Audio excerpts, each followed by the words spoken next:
Okay, we will go ahead and begin. Roll call, please. Commissioner Chalet, Commissioner Stringer, Here.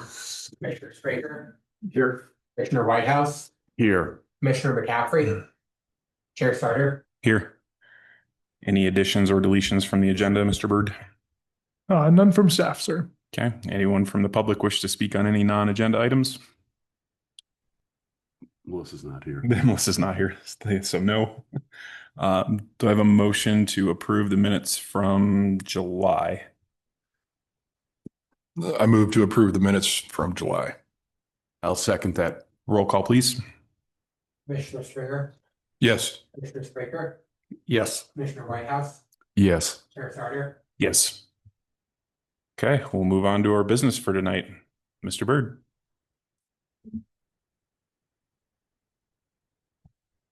Thank you, Chairman Sarter. Mr. Checkett's pulling up the slide presentation here. Just to give you kind of a quick overview, planning staff put together this presentation. So actually, you're going to hear from all three of us as we're working on different aspects of these topics. While there's no action item on this, this was just a presentation and to allow for some discussion. But I think we tried to frame it up as a way to really be informative of the topics that are going to be coming before the Planning Commission in the coming months and the next year. Some of them are pretty substantive topics. Others are really great success stories. So we wanted to kind of highlight some of the things that the planning staff has been working on and things that will be coming your way. So to kind of make sure there we go. So to kind of tee things up, I'm just going to give you kind of an overview of what you can expect to hear tonight. We're going to hear from Ms. Lenore on Proposition 123, both in terms of some success in our most recent efforts and the progress that we've made on the housing affordability front, as well as a look to the future and some upcoming changes regarding Proposition 123. You're going to hear from Ms. Lenore again on the Colorado Energy Office or CEO Impact Accelerator Grant.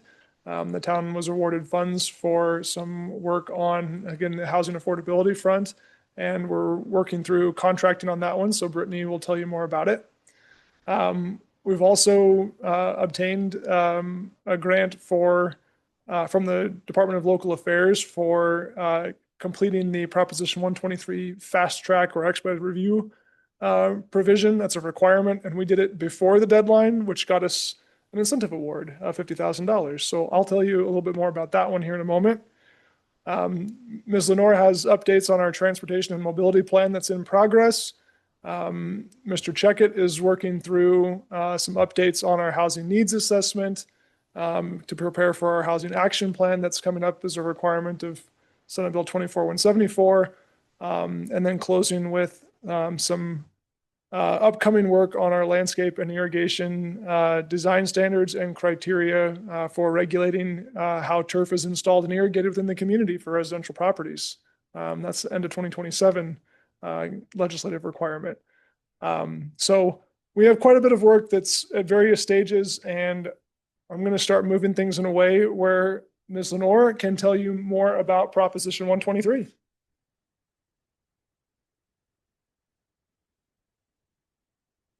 If you're open to some comments along the way. Yes. So I would also encourage, we've got quite a few different subject matter topics in the presentation tonight. We're going to kind of pause on each one to allow for questions or discussion as opposed to holding everything till the end. So I think we've talked as a team. Feel free to interrupt us and ask those questions as we go through the presentation tonight. Thank you. Brittany Lenore, Planner 3 here with the town of Wellington. Good evening, commissioners. So Proposition 123 compliance is a goal that the planning department has been working towards. To take it back a little bit, Proposition 123 created the State Affordable Housing Fund, and it's funded by state income revenue tax.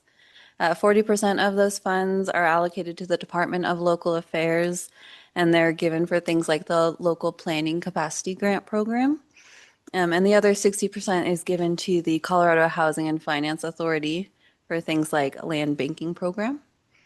For a local government and its residents to be eligible for these funding streams, a local government must opt into Proposition 123 and meet their affordable housing commitment goals. Ooh, wrong way.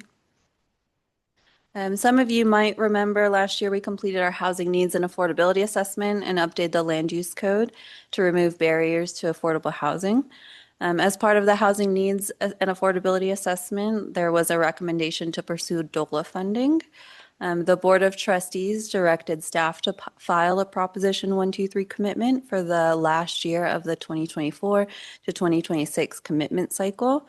So staff did work with DOLA to determine the commitment goal, and that was 2 new affordable housing units over our baseline. In addition to making a commitment, staff also developed an expedited review policy for qualifying affordable housing projects, which was done and accepted by DOLA in August 2025. We'll expand on this later, and Mr. Bird alluded to the fact that we were one of the first communities to create this expedited review policy, and so we did receive a $50,000 grant incentive as part of their incentive program. So for our 2025-2026 goal, we did reach our commitment goal of 2 affordable units. We far exceeded it, actually. We reported to DOLA 33 new affordable units, 24 of those being new construction and 9 of those being preservation units. Just to contextualize that, for the 2024 to 2026 commitment cycle, a unit had to meet at least 100% AMI. For a 3-bedroom unit, that looks like about $598,000. This, along with implementing an expedited review policy, has allowed Wellington to remain eligible for Proposition 123 funding. So we met our goal, and now we're looking forward to the next cycle, which is 2027 to 2029. It's a 3-year commitment goal. We have been directed from the board to opt into this next cycle. That goal is being changed a little bit. Previously, it was 2 units, and it was based off of a 3% of our baseline units of the whole town. Now they are trying to kind of right size it. And so you see that graphic to the right of the slide. The new commitment goal is based off of your average building permits, and that's from 2023 to 2025, as well as a job growth factor. So we have worked with DOLA to confirm that our commitment is 14 units. These new units must have an affordability mechanism tied to them. So that looks like something like a deed restriction or a land use restrictive agreement. And for preservation units, that agreement has to be at least 15 years. And so we're excited to continue prioritizing affordable housing in Wellington through Proposition 123. Do you guys have any questions? Could you clarify that, what is it? 29, the 14 units are by 2029. I see Yes, that right. by the end of 2029.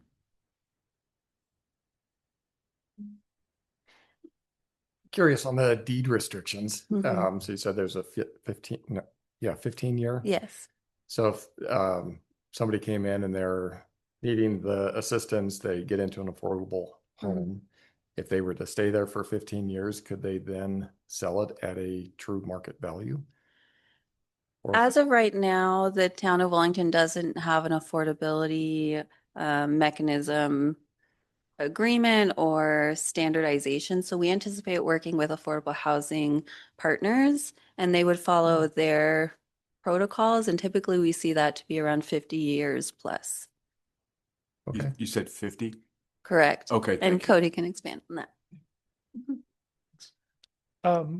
And kind of to the question on equity for homeowners, obviously rentals don't gain equity, but we need affordable rental housing also.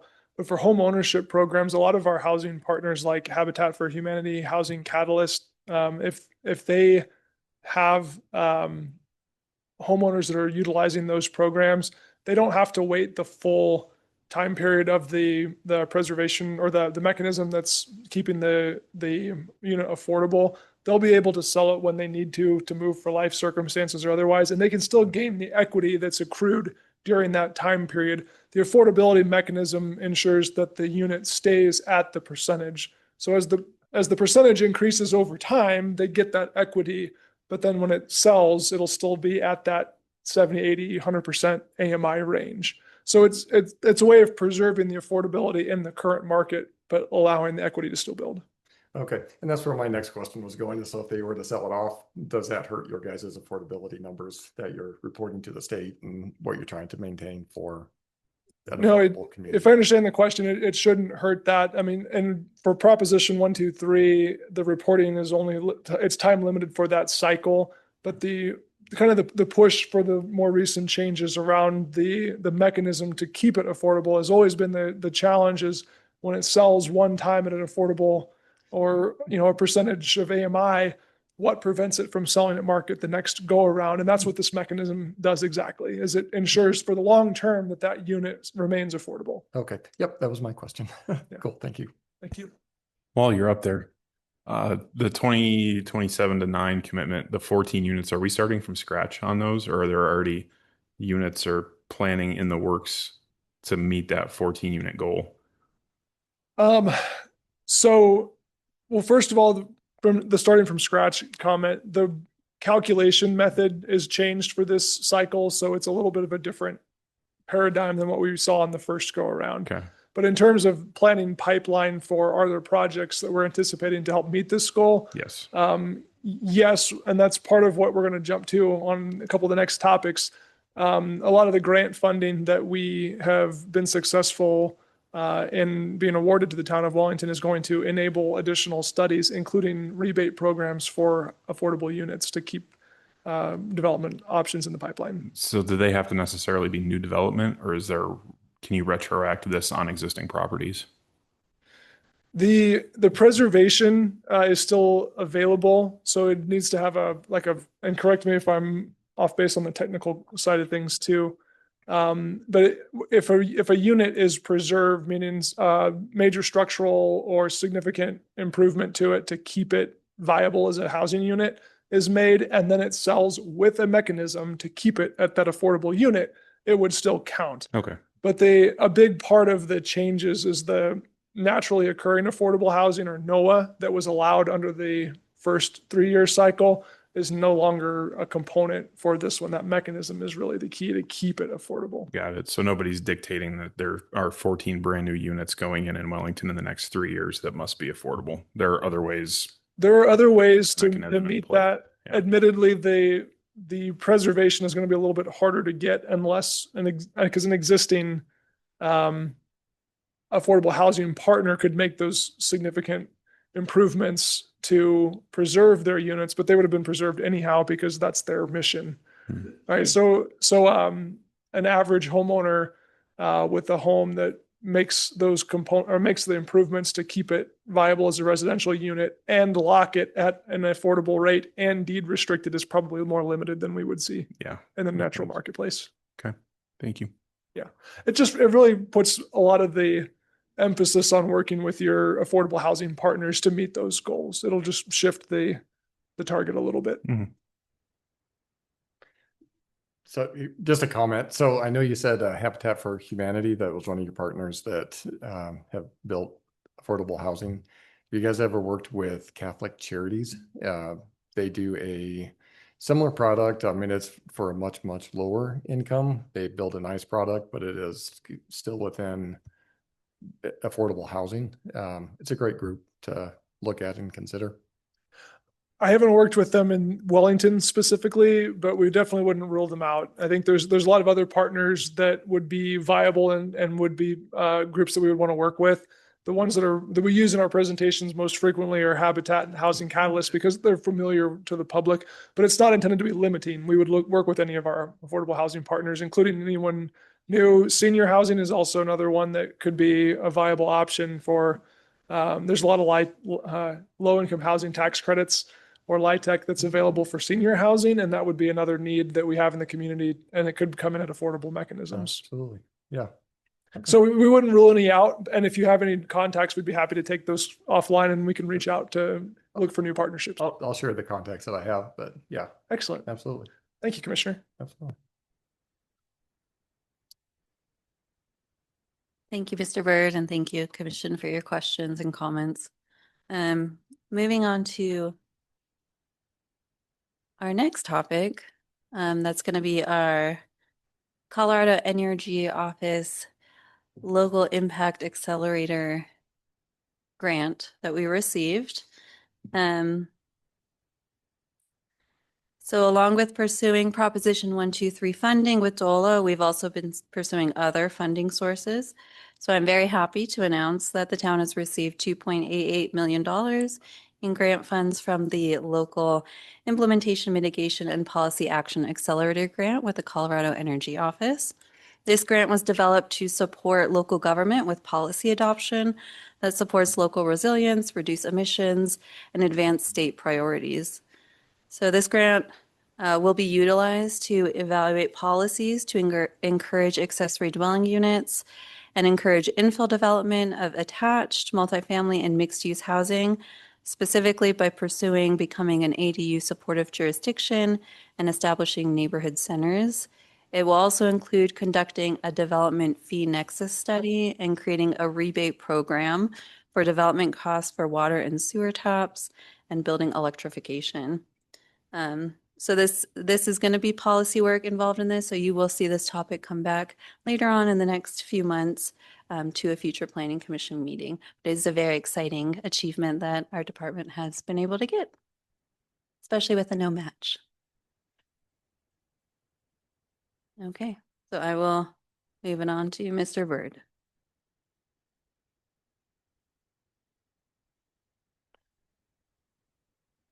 Thank you.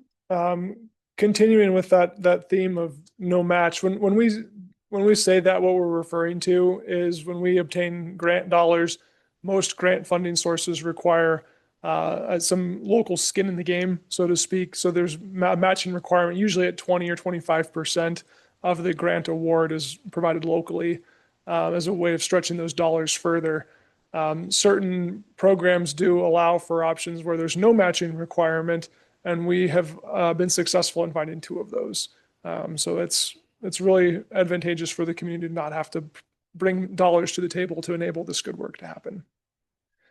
And in continuing that theme, the grant award that I'd like to share with you it was for the early adoption incentive, the fast track or expedited review policy that we presented to the board and got adopted in August of last year. For that, we received $50,000, and we're currently working through administration of that grant. We have a solicitation out, and we're trying to procure consultant resources to help with a town-wide evaluation of town-owned properties and community partner-owned properties. So housing authority, fire district, Boys and Girls Club, schools.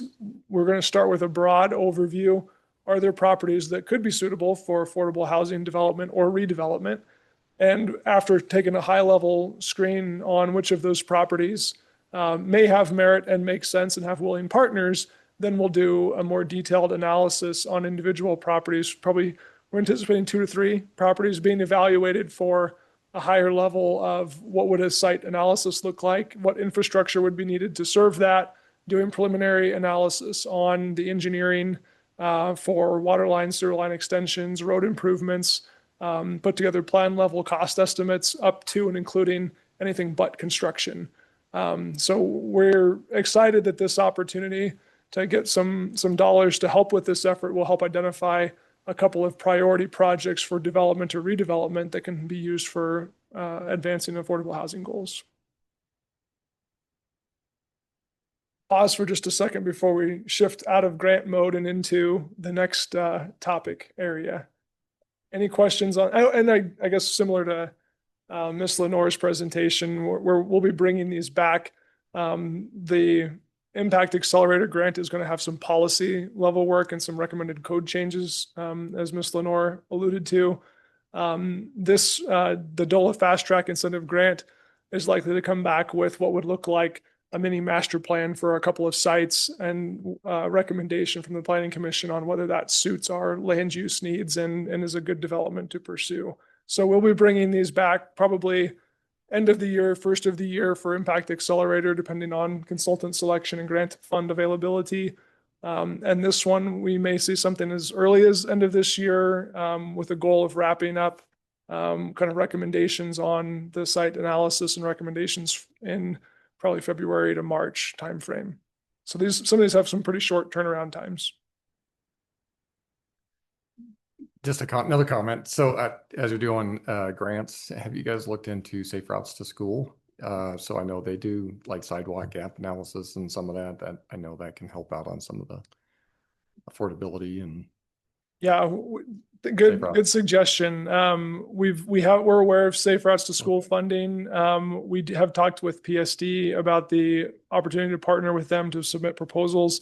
We haven't reached the point where we're submitting proposals on that yet, but we know that the grant cycle, the safe routes to schools partnership grants are available on a 2-year funding cycle. So we're trying to look at, right now our leading priority was around iStone campus for safe routes and gap fill and yes, so we're aware, and that's something that we're working towards, but we haven't been able to get to an application just yet. Okay, cool.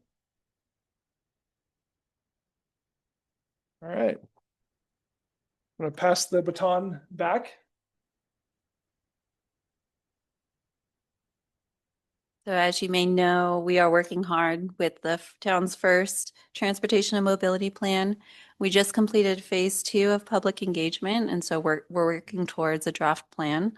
The draft plan is anticipated to be ready for review by this fall, so you'll see that in a meeting around that time. As always, to stay up to date with the project and the plan development, you can follow that link on the slide there, and that goes to the plan website, which gives some details on some future and existing conditions reporting that we have done, as well as some of the public engagement questions we've asked. So it's very exciting. That is continuing in progress.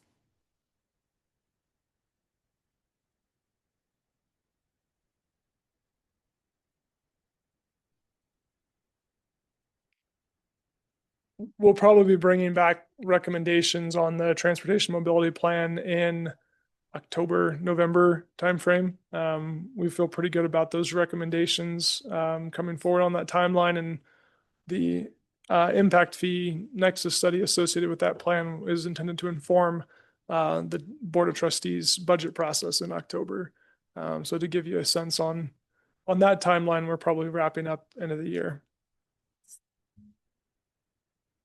So also wrapping up by end of the year, the Senate Bill 24-174 was a pretty broad legislative act that we've already made a lot of headway on our housing needs and affordability assessment. That was a requirement of that act. The housing action plan that Mr. Checkett's going to get to in just a minute was also a part of that act.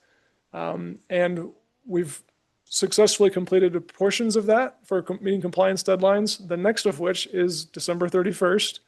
We're required under the Senate Bill 24-174 to adopt a updates to our comprehensive plan. It's referred to as elements because that doesn't require us to redo the whole plan, but we have to look at specific provisions identified in that act. The first of which is a water supply element. On this topic, the town has already undertaken a significant effort on water supply and has adopted or has presented a draft water source development plan. It covers a lot of the technical aspects required under this water supply element. So we really feel good that we've got a jump start on that. Our utilities and public works team did a lot of work on that and used some professional consulting services to help inform that. It identifies our water supply needs. It evaluated viability of the available sources and made recommendations on what sources would be appropriate to pursue and a plan for procurement of those sources. It also, one of the requirements of the water supply element is to work directly with the water providers. In this case, we have the advantage of being the water provider. So our water source development plan already contemplates that.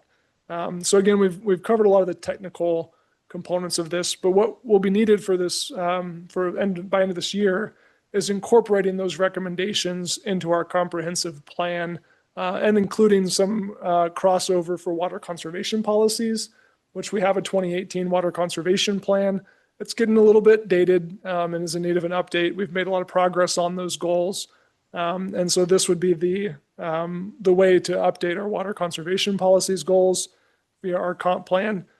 We also have adopted in the past a landscape and irrigation design manual. It covers a lot of the best practices and water conservation goals for landscape environments for irrigation purposes. And that would be another thing that's worth looking at updating and making sure it's fully integrated in our comprehensive plan with recommendations. The water supply element also addresses water adequacy requirements and water dedication requirements. So adequacy speaks to when a development comes to town and proposes this is what we want to build. Water adequacy, they're required to demonstrate that they have provided the water necessary to serve full build out of that development. And we have to determine that they're going to do that or we don't approve the development. The water dedication requirements under this act also requires that we have some language that allows for flexibility for when a development brings a proposal and identifies water sources.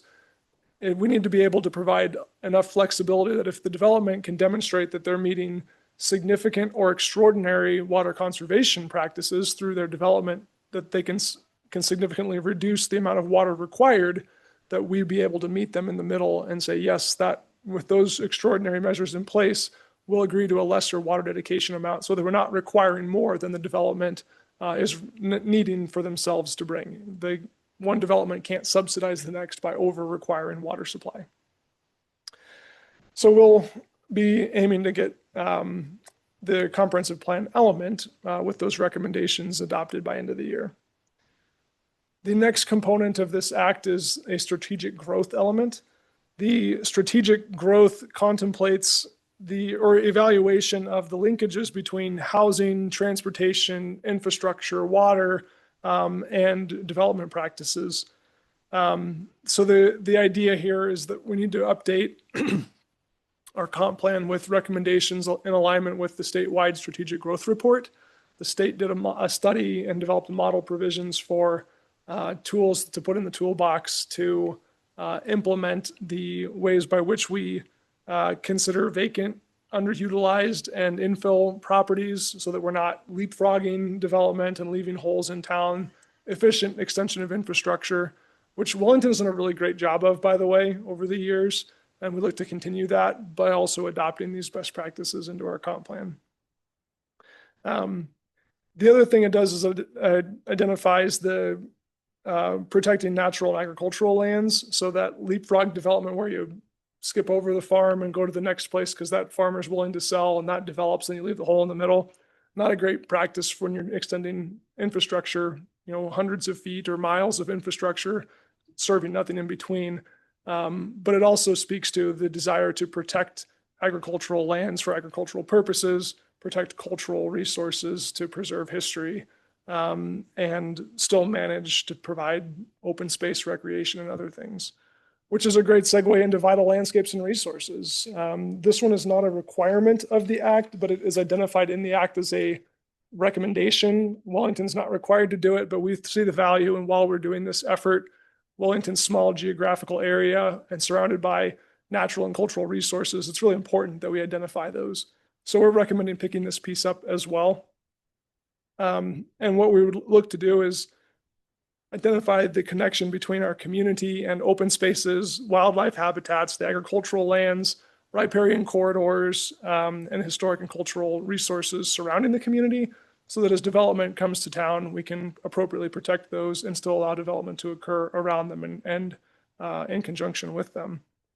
The conservation of natural areas, amenities, and agricultural lands is really the key here. So we're currently soliciting professional services for this effort. We are hoping to have this under contract in the coming weeks. And again, we'll be bringing this back probably October, November timeline with the goal of bringing draft recommendations and then a final recommendation for adoption by end of the year. Mr. Checkett, you want to, I guess while he's coming up here to present on housing needs assessment, any questions on the comprehensive plan elements? Would we get a chance to review a draft copy so we can make it, or is it public? Do they have the opportunity to give comments on how they would like to see? Yes, thank you for the question. We're kind of presenting this. Here's all the things that we're doing because we do the technical behind the scenes piece of that. But yes, these will all be public documents. There'll be public hearings before adoption and enacting them. So these will be coming back before the Planning Commission. We'll have them available on the town's website. We'll have public engagement associated with these efforts to get public feedback on them as well before adoption. Okay, thank you. Yep. Thanks for the question. Good evening, Commissioners. Aiden Checkett, Planner One. I'm just going to talk to you about a couple of updates we have on some of our housing reports, and then we're going to dive into some topics on irrigation and turf, similar stuff we covered last year. So most of you will remember last year we went through the process of commissioning, writing, and publishing with public input and approval by the Commission and the Board. Housing needs and affordability assessment. What this document did essentially was evaluated the current condition of housing in Wellington, what the price points were, what the stock was, what the condition was, and then used that data to essentially tell us where the gaps were, what groups weren't being served by adequate housing, what kind of housing was needed. And then it went a little bit further to a diagnostic standpoint of what kind of solutions would help the town ensure affordable housing for all of its residents across economic bandwidths, across household size, so on and so forth.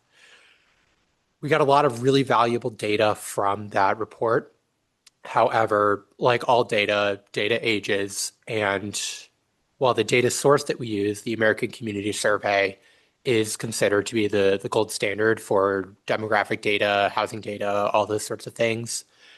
That data set is limited to a temporal range. The data set that we used for the published and adopted survey was, or assessment, sorry, was the 2018 through 2022 ACS. Since publication, there's actually been a more recent data set that the Census Bureau has put out. That's the 2020 through 2024 data set.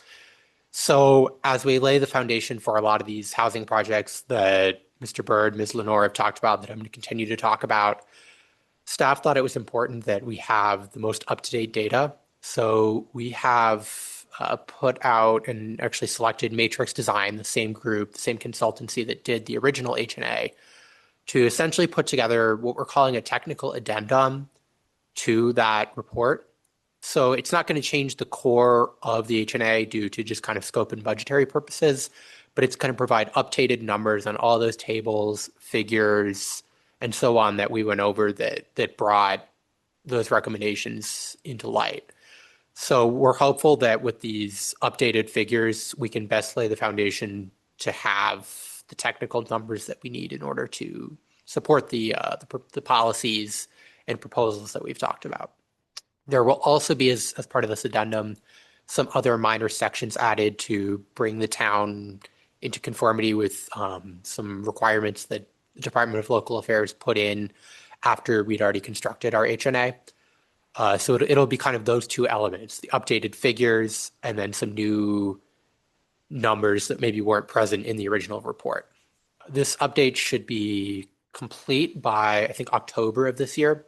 And we will bring it before this commission to evaluate and to, not evaluate as much as accept, and to discuss any outstanding takeaways.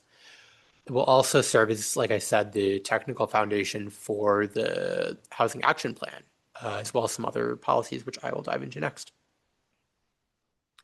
So the housing action plan you can think of as kind of the sister to the housing needs assessment, where the housing needs assessment takes evaluation of the housing stock and ascertains basically like where are the gaps, what do we need to do, and make some preliminary recommendations. A housing action plan takes those recommendations and says, okay, how do we turn those into policy? How do we turn those into actions that the town can take in order to ameliorate those gaps and to rectify those concerns that were identified in the assessment? The housing action plan is required by that same Senate Bill 24-174 that also required the HNA, that required those comp plan updates that Mr. Bird talked about, kind of an omnibus bill that all of these elements are part of. So once the housing needs assessment updates are complete, the town will solicit professional consulting services in order to put together this housing action plan. Like I said, it works in conjunction with the HNA and other documents, but it will be its own fully fledged independent report predicated on that data and informed by those conclusions, but with additional context included as well.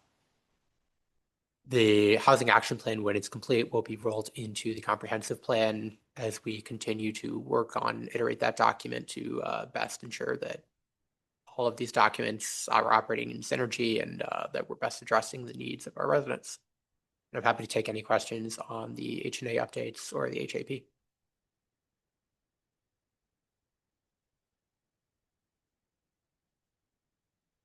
Anything to add? Okay, I can move on then to the landscape. You're good. No worries. Just one slide ahead of you. Landscape and irrigation standards update. So similarly to the HNA, this is revisiting a topic that this commission spent some time deliberating on in 2025.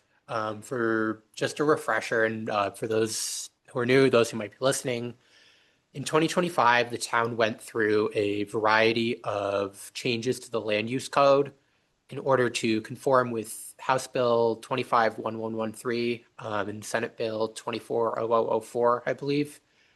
These bills required the town to prohibit the installation of what they called non-functional turf and non-functional artificial turf in qualifying properties, which were basically all commercial, industrial, public, civic, and qualifying residential properties, which were basically HOA common areas, straight right-of-ways, so on and so forth. So there's a secondary component to this bill, to these bills, which require the town to not necessarily outright prohibit, but to evaluate the use of that same turf on individual residential lots. So these are the properties that weren't previously prohibited for non-functional turf, but we need to go in now and evaluate it. And the bill specifically directs that the purpose of this evaluation is in order to essentially reduce the irrigation water demand, similarly to the rationale for those previous changes. So what that looks like exactly is something that the town just does have some flexibility and some autonomy on. So public outreach, public hearings, input from this commission, from the board, that's going to be a big part of this process. We're going to have to consider everything from, you know, what the community is looking for, obviously, to what kind of standards we want to impose, to what kind of enforcement mechanisms we would want to consider. And, you know, obviously we could outright prohibit them. We could take a less onerous approach. There's a good bit of flexibility in there. So that's something that we'll dive into more. Building off of that, the Landscape and Irrigation Manual, which was adopted by the town in 2022, has a number of standards that are pretty similar to what these state bills are getting at. However, when that manual was adopted, those considerations were adopted as recommendations, not as requirements or mandates. So what we believe would be prudent considering these bills would be to essentially take that manual, make some updates based on these two bills, and then codify them as recommendations in the land use code, and to kind of tie the two documents together as the foundation of the essentially irrigation and landscaping policy of the town. So all of this kind of operates in synergy, and, you know, we're working obviously with some state statutes here, but it also, I think, is in line with, you know, the water issues the state is facing as a whole that, you know, Wellington has certainly confronted over the last few years. And we're certainly going to bring this before this commission and, you know, hear your thoughts, hear the public's thoughts as we continue to evaluate these bills and requirements. Happy to take any questions on that, or if Mr. Bird has anything to add.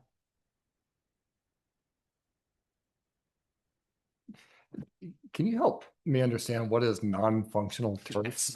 So that's a good question. Why'd you have to drag that up? Something that some of the commissioners might remember, might have chosen to forgot.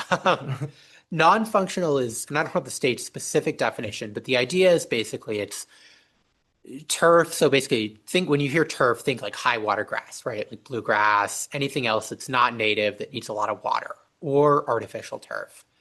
And non-functional is basically that which doesn't serve an active purpose, right? So a bluegrass football field, right? That's functional because that serves a specific purpose. It's being used for recreation. Active play areas at parks, golf courses, specific areas in, maybe a vestibule or something of an office that are used for active recreation. Those are functional. Those are completely permissible under the law.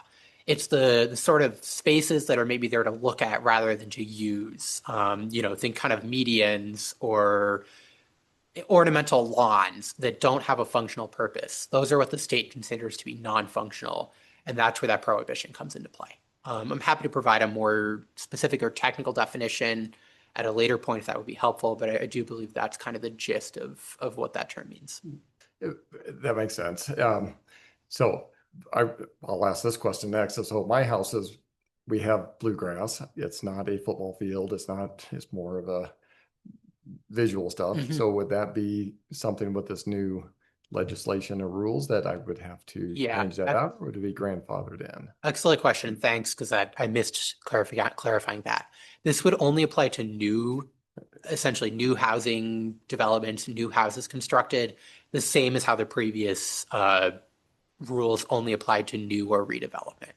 So in anyone who currently had landscaping, at least I don't believe based on my current understanding, would be required to remove or replace. Okay. If you are, yeah. I think there may be a provision in there for a redevelopment. So if you had a bluegrass lawn and you're completely replacing it, that replacement would have to be in accordance with the new provisions. Maintaining existing would be allowed. So if you're currently have a well-maintained bluegrass lawn, you'd be able to keep it under the non-functional provisions. But if you were going to replace it with rock or other things, you wouldn't be able to go back to the bluegrass. Sure. The last iteration of this stopped short at individual private properties. But I remember when this came through that was going to be the next step. We were going to start looking at. We're Yeah. nearly there. Yep, we're nearly there. Shocking. You seen the Colorado River? It's not in good shape. So let's say if it's That'll be a fun couple of weeks of discussion. I have a lot to learn on this one then. So let's say if somebody does half of their yard for a maintenance project, would that be, let's say they pulled out half of their yard, and I'm thinking on substantial improvements in floodplain management, there's going to be those thresholds where somebody would have to change over. So that might be another one to try to get added in there to force residents to say, well, you've made this much improvements to go the rest of the way and save some more water. Yeah, these are all things that, we're going to be up for discussion. Again, thankfully, the state does allow some flexibility here. So, these are all decisions that we can continue to discuss and make a policy decision on. I know there is a definition of sort of that substantial replacement or redevelopment. I want to say it's over 50%. It's the state's definition, but I'm not 100% on that. So don't. I can look that up if that's a question. No, it'll be an interesting conversation. It seems like a big one. So Yeah. Another question? No, just time frame on when this is coming back. Is this going to be before, after, congruent with some of the other kind of year-end stuff, or is this a little further out? I believe this is January 1st of 28. Does that track with your memory? It does, with the one exception that anything that statutorily is January 1 of a year, I assume December 31st of the previous year, makes it feel a lot closer and keeps it in the priority. But so yeah, end of 27 is the requirement for this. Okay. And that's why we're bringing it up now. We anticipate that this is going to be a topic that impacts a lot of our residents, and they're going to have some significant input on the subject matter. So our goal is to get it started, to have plenty of time to allow public input on the topic before we roll forward with the recommendation and adoption. So September sounds good. It's too late. We should have done this last month. Well, we're anticipating procuring some professional services to help with the overall recommendations and public engagement facilitation. We'll probably put that out for solicitation the fourth quarter this year. Okay. Oh boy. This is a fun I'd one. like to have a full year of time for the discussions to take place. Okay, cool. Thank you, Cody. Anything else on landscape and irrigation? All right, I'm going to turn it over to Mr. Bird to take us home then. Thank you, commissioners. This isn't it. So that's a lot that we just tossed at you. And there's other things that we're working on as well. But when you start to look at the projects that we just highlighted on housing affordability, water, landscaping, strategic growth, there's a lot there that's addressed in our comprehensive plan. We've also more recently accomplished our parks, recreation, open space, and trails. Our PROST board recently adopted, and the board approved adoption of the PROST master plan that informs our recreational opportunities in town. Ms. Lenore presented on the transportation and mobility plan. We'll have housing and infrastructure. We've done our water source development plan and other infrastructure plans for our water distribution and wastewater collection, as well as stormwater. We have a lot of these plans that we didn't have 5 years ago when the comprehensive plan was last updated. So that's a lot of progress that this community's made, and a lot of changes have taken place here. All to say that our comprehensive plan is in need of an update. We'll be doing elements of it here with the topics we presented for you tonight, but those are just pieces of the bigger whole. So we'll probably be proposing, after we get through the topics we presented on tonight, probably a 2028 project to update our comprehensive plan in whole. So it'll tie all the pieces back together, as well as identify what else has changed in the community and what are those future long-range needs. So we know there's a lot of work on the horizon, and these are just the ones that we know about. But we are excited to be working with this commission on working through these projects and making the recommendations for the betterment of the community. So let's buckle up. We've got some work to do. Any other questions or discussion on these or other planning topics upcoming? It feels like it was yesterday. Yeah. The comp plan? And now Yeah. you're telling us. Right? I'm not crazy. You're not. Yeah. Decisions have to be, though. Yeah, it's awfully small in this particular picture, but the comprehensive plan was adopted on August 2nd of 2021. So today's August 3rd of 2026. Our plan just celebrated its 5th year anniversary from adoption. Can't we just do what they did last time? It's just change the date. No, really, they did that back in the past. They just I would, I would like to not do that. I'm not recommending that at all. No, not at all. Take that to a vote. But yeah, I know it's certainly a significant undertaking for the community, but also when you look at a relatively feeling short timeline since the last adoption, when you go through the implementation section and the table of these are the goals and strategies, you start checking off a lot of them. These are things that are done. These have made substantial progress. We're ready to turn the page on several of them. So it's due. 5 years is a typical turnaround time for, at least for minor updates on a comprehensive plan. The 2021 adoption was a major update. We relooked at everything and completely redid the framework, the recommendations, the growth management area, service area for utilities. It was a major update.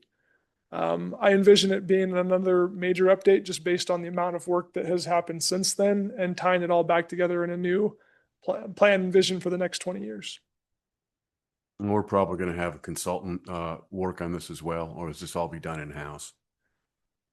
Budget approvals and funding availability aside, we typically contract with consultants to assist with those. There's a lot of outside resources that our in-house just can't keep up with the volume of day-to-day work in addition to the long range. So we do supplement our in-house knowledge with professional resources.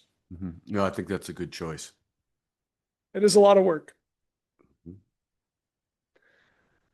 All right. Well, that concludes our presentation unless there's any other, I'm sorry, I don't want to cut you short. Go ahead. So I heard that the town was trying to get into a home rule community. Is that all part of this too? That not part of this, but in addition, they're trying to get that through, or is that on another year, two down the line? Yeah, it's probably a little bit further down the road. The Board of Trustees had recently considered the possibility of pursuing home rule, which is a different construct. Wellington's a statutory town, we follow the rules that the state provides. Home rule allows different flexibility to write your own charter ordinance, to establish your own rules under that type of municipal construct. The Board of Trustees evaluated that and also did a community survey that didn't show support for it at this time. So in all likelihood, that effort would be down the road. Thank you. Yeah, you're welcome. Mhm. All right. Okay. Thank you. Thank you, Mr. Bird. A lot of stuff, that's for sure. It's a lot of stuff. But we're up for it. It's still a challenge, but we're all here. Well, it's supplementing some of the development that we're not seeing right now. So at least we'll be here for a reason. Any communications above and beyond presentation? Anything else you want to add? Yeah, thanks, Chairman. The one communication I wanted to share, Eric Stahl, who's been a member of the Planning Commission and on our Board of Adjustments, unfortunately submitted a letter of resignation. He has relocated outside of Wellington, and so no longer being a resident, he is no longer eligible to serve on a border commission. So we're saddened to see Mr. Stahl leave us. He's been a great contribution on the Board of Adjustments in particular, and more recently on the Planning Commission. But we will be seeking to advertise the vacancy and find another volunteer to fill that role on both the Planning Commission and the Board of Adjustments. When does that officially open, or is it already? I received the letter of resignation today. So I'll work with our town clerk to post an advertisement for the vacancy, and we'll allow some time for applications to be submitted. The process on that, we traditionally allow enough time for applicants to submit, and then we evaluate all the applicants together, and then advise the board on who the panel recommends, and then they're appointed. Looking forward to it. It'll make attendance at meetings very important in the coming months. Knowing that we're down one member, we'll ask you to continue to block out time on your first Mondays to be here for these. Thank you, Chairman. I don't have any other announcements. Great. One other thing. September's meeting will not be the first Monday, Labor Day. That'll be September 14th, I believe. Yes, September 14th. Any action items as of yet? Not for development, but as we're working through the topics that we presented to you tonight, if something is available for presentation or consideration at the September meeting, we would bring that for you then. Okay. Yeah. Perfect. Yep. Good deal. All right. Anything else? Good. All right. Awesome. Adjourned.